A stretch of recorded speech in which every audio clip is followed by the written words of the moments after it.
अस्सलाम वालेकुम। किसी भी इलाके की तरक्की का इन्हिसार वहाँ के लोगों के माइंड पर होता है, उनके रवैये पर होता है। उनका रवैया मिजाज जिस तरह होता है वैसा ही इलाका जो है वो तरक्की करता है।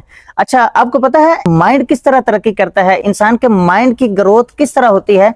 वो उस वक्त होती है जब वहाँ के लोगों के गली मोहल्ले साफ सुथरे हों, गलियों की तरतीब लगी हुई हो, और गलियां जब साफ होंगी तो उनका दिमाग साफ होगा, और जब दिमाग साफ होगा तो वो स्ट्रेस से, एंजाइटी से और टेंशन से बच जाएंगे और वो बीमार बहुत कम होंगे।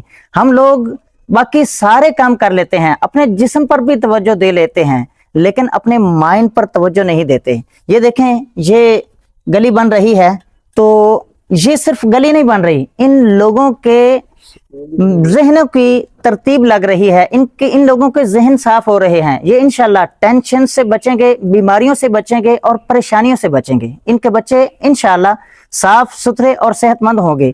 जब हमारा इस्लाम ये कहता है कि सफाई में निस्फ ईमान है, आपका आधा ईमान सफाई के अंदर है, तो हम इस तरफ क्यों नहीं आते? हम अपनी गलियों को, अपने मोहल्ले को साफ और सुथरा क्यों नहीं रखते? हमें चाहिए कि हम अपने गली मोहल्ले की तरतीब बनाएं ताकि हमारे माइंड बेहतर काम कर सकें और हम दुनिया में तरक्की कर सकें।